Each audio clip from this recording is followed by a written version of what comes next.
With so many changes happening from AI taking everyone's job theoretically to this divisive political climate, 43% of adults say they feel more anxious than they did the previous year. So right now, managing stress isn't just a nice to have. There's so much we can't control right now, but we can learn to manage our reactions.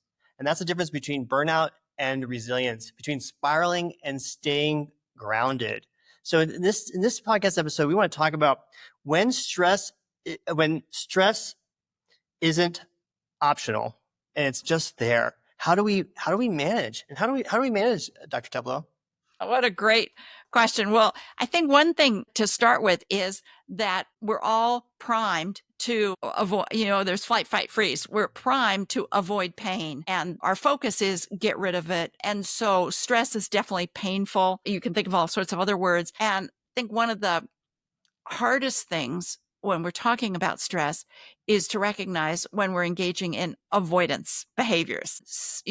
I think I was watching a movie, or maybe it's a series, and everybody has a drink at the end of the day. Everybody's pouring the drink. And that's an avoidance. I mean, it could be yummy. It could be relaxing, but it's relaxing with the substance. And it's in a certain way, it's avoidance. So whatever you're doing that takes you away from the pain, but doesn't address the pain, is a kind of avoidance behavior, zoning out in front of the boob tube or whatever else. And I think that that is not helping us lay the groundwork for managing stress effectively.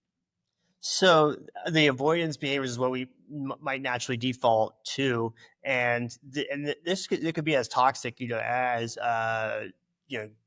drinking or drugging or doing something that really numbs you, but also some things that might seem innocuous, like you said, sitting in front of the TV or doing an activity that, I mean, doing an activity that maybe will take you away from it, but that could also be a coping mechanism that would be useful. Like perhaps you're doing some type of arts and crafts or doing something that even cleaning for some people is it might be avoidance strategy, but also it's a coping strategy. So how do you determine between noticing that you're managing, that you're avoiding, or you're actually doing a good coping strategy? That is such a great question. I hadn't thought about that specific question in exactly that way, but I think it's really perfect, and it's pretty easy.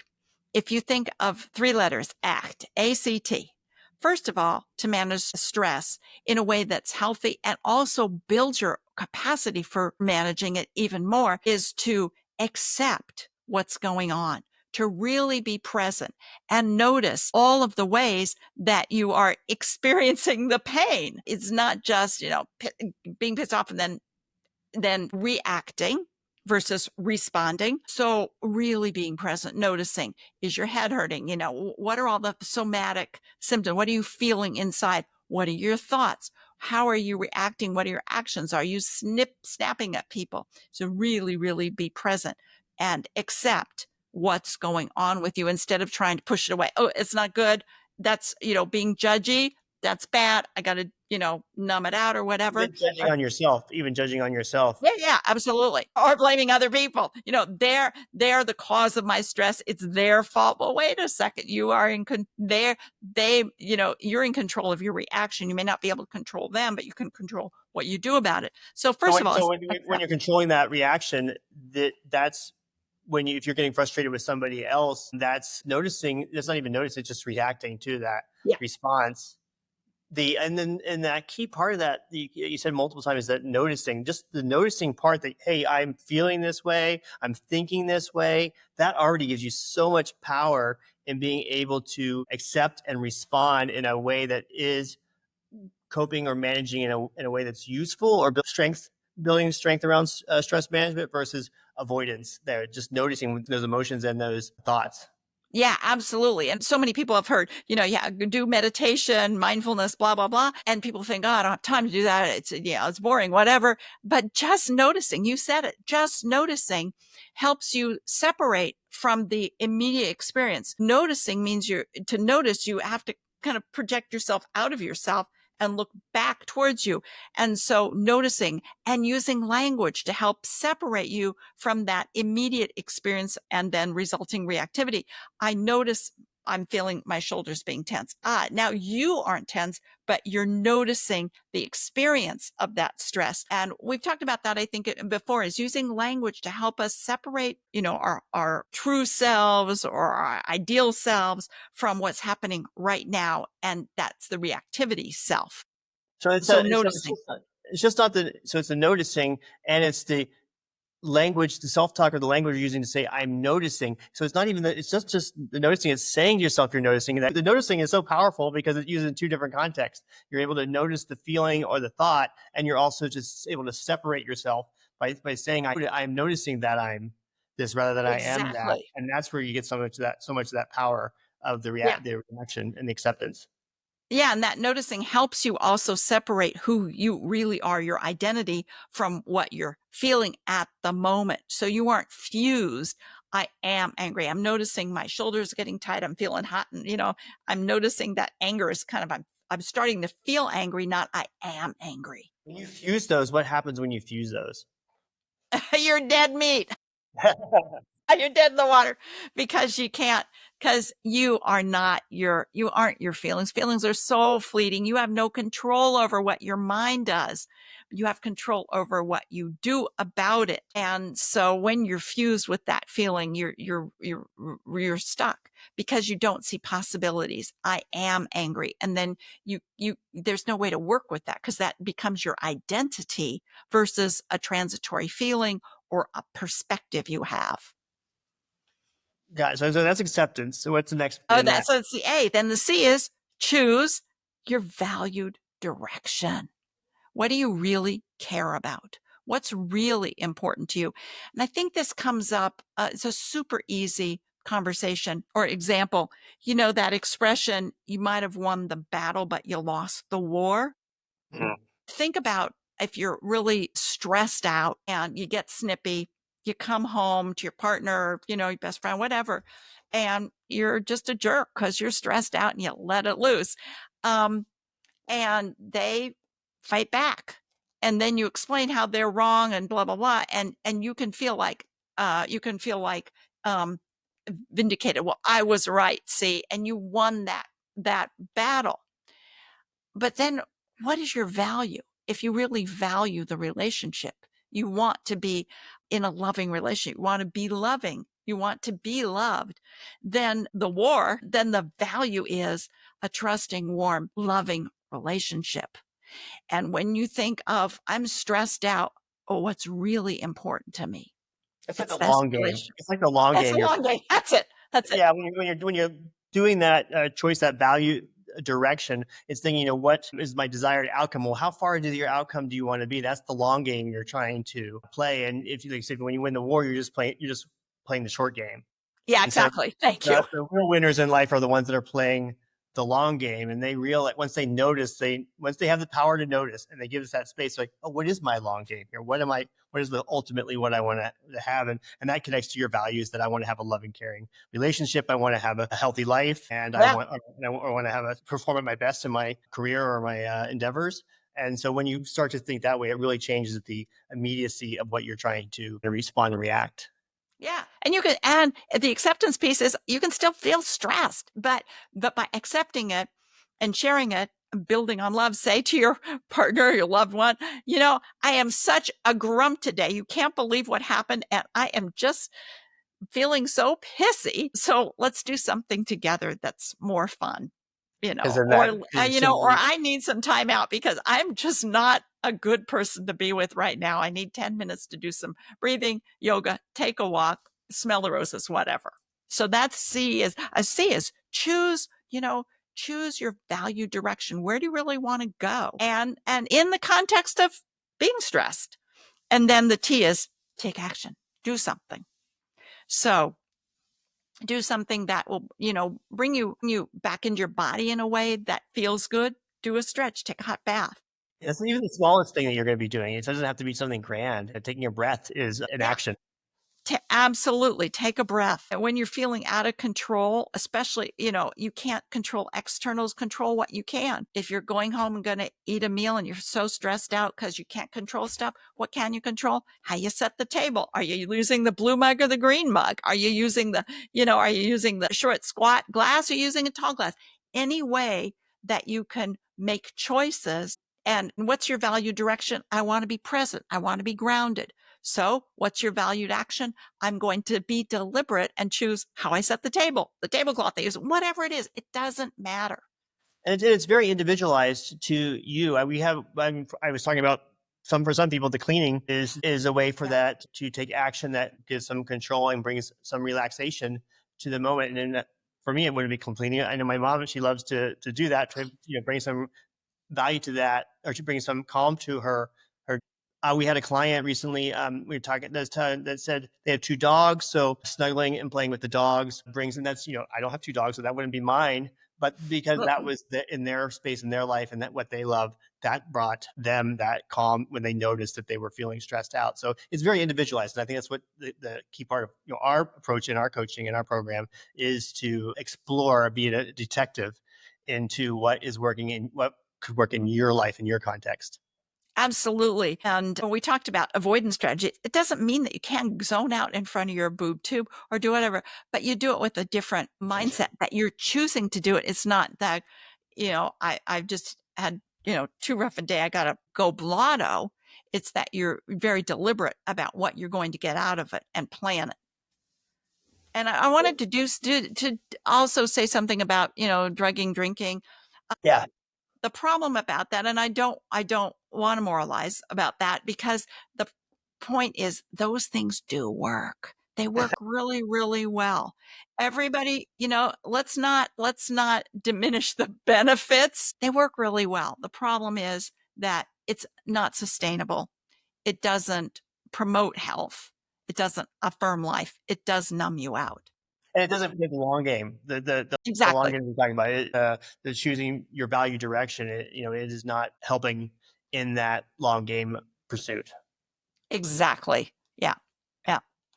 The other thing about managing stress is to, I think, prepare for it, and prepare for it in a way where you reduce stress from the outset by seeing it differently. So not catastrophizing, not being black and white, not projecting into, worrying about stuff like, oh, this is going to be so terrible. It may or may not. We don't know. And especially at this time, we don't know what's going to go on. So I think, part of it is knowing really what our values are, what we stand for, and who we want to be seen as, no matter what the situation. I always want to be kind. I always want to be generous and patient. Those are things that are important to me. So no matter what happens in the future, I'm thinking, what will I be doing? Even the smallest thing, as you say, the smallest thing that affirms to me that I'm still that person who's kind and generous and patient. So I was working with a client recently, and they were saying, okay, well, we were listening. Okay, well, what are they doing right now to manage and cope? And they went through their list, and it definitely helps to be able to identify it, because you start to say, oh yeah, I actually am doing a lot of things. But at the same time, they were also expressing, but I'm still stressed. And so one of the things that stood out when I was looking at the content for our upcoming stress management quest is, and you kind of alluded to this, is identifying your stressors and what's stressing you out. And that struck me, because we're often focused on the future in our solution focused approach, but looking at those stressors, how is that valuable in this stress management approach? Well, one thing, and I'm reminded of our procrastination quest, where we joked that we could reduce your procrastination by half instantly, because so often when we're stressed out, it has to do with the shoulds, the must, and the have tos. That I have to have, I have to have my, house looking this way, or I must do this, or the deadline is this. And interestingly, there was an article recently, I think today it just came out, in the Harvard Business Review newsletter, that talked about repairing your reputation if you screwed up.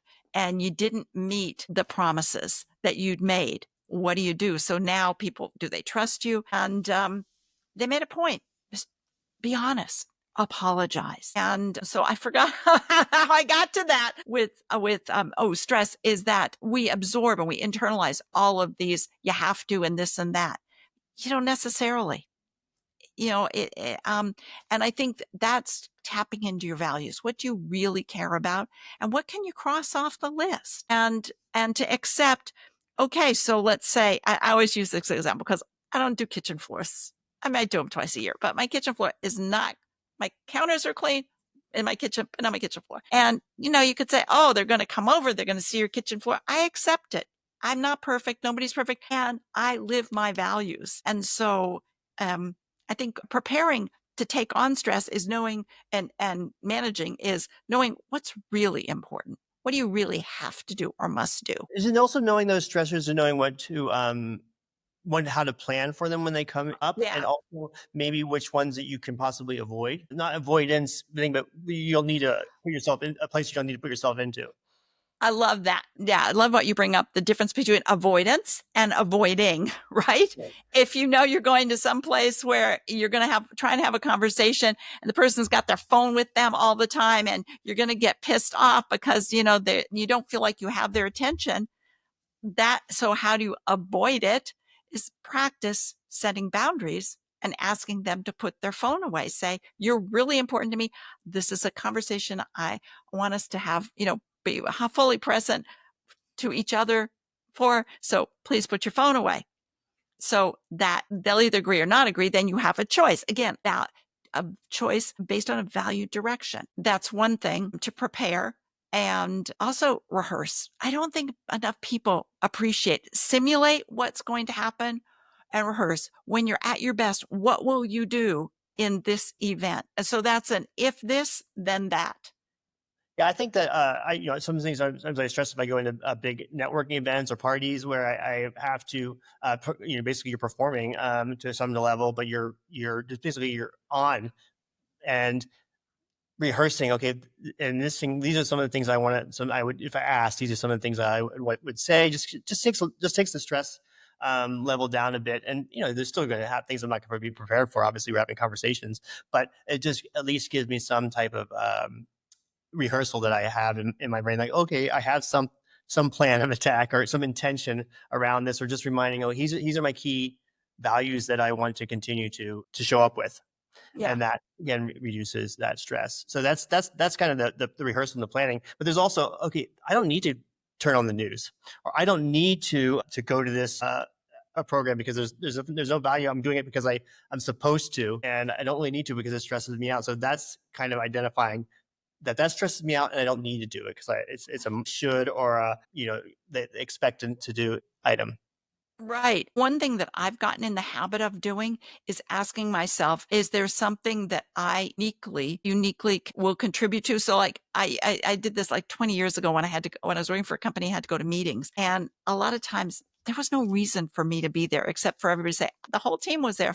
And so I would ask I'd ask the person who was holding the meeting, is there something I uniquely will contribute that makes it imperative for me to be at this meeting? And I was like, or can someone else do it? Am I making a unique contribution? If I'm not, I didn't go.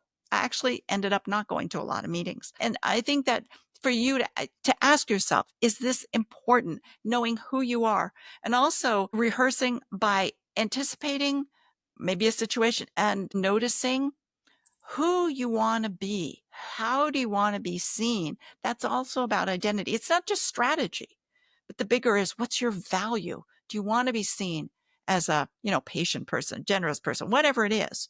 I think that helps. That helps then inform what you do. In this, I was giving an example of the client who said that, these are all the things that I was doing to, as my stress, how are you managing your stress? And they were listing out those things. Even the shoulds and must do's crept in there. Like, oh, I'm doing this because I should journal. But really, it wasn't actually helping them reduce their stress. They were doing the shoulds list again. So I think in those, Ken, is looking for times when you're not stressed or a little bit less stressed, and what's working then, and being that detective and doing those rather than that should list. I mean, that can give you some ideas, but that really shouldn't. I mean, it really is not the going back into times when you weren't stressed and using those as the time are really more powerful than that should list of journaling or meditating or whatever the list says. Yeah, that brings up, one of the biggest things that people appreciate when they're doing the quests that are on our is that request program is that we all overlook what we're already doing, or we minimize it. I only did it for 5 minutes. Wait, 5 minutes. And what did you notice? What happened? What difference did that make? And they're like, oh, well, I felt better. And so I think you bring up an excellent point is what are those times when we're a little less stressed and what are we doing? And really do a drill down on what are we doing? How are we doing it? Because we're not always stressed. Maybe, there are times when if you're living in poverty, if you're living in a very situation where there's a lot of conflict, there may be chronic stress. That's really hard to deal with. That's a different thing, I think, than when we're talking about the kind of, I'm so stressed out, I had a bad day or whatever. Yeah. I think that's for us right now. I think that's the perfect place for us to wrap up for today and let you know that we talked about the stress management quest that we have coming up. That's going to be on the 18th of April here. So we'll have a link in the description there. And we also have our 29 laws of resilience that are amazing. And I just reread those. And I think that's a great thing for you to review if you're feeling stressed. And we'll have the link for you to download there. And if this overall, this was helpful, hit like and subscribe. It helps obviously with the algorithm here on YouTube. And we talk about solution-focused strategies every week, and we want to get this out to as many people as possible because this work just has so much of a powerful impact, even on just a little bit. These small little questions, I know our clients say just as a 180-degree reframe of how they're looking at their challenges. And if you want to learn more about our unique solution-focused approach, book a complimentary session. Visit staminalab.io at staminalab.io and put any questions or comments below. Thank you, Dr. Teplow. Thank you. And thank you, everyone, for listening. Until next time, remember, you are your own lab, you are your own experiment, and you are your own best coach. You well.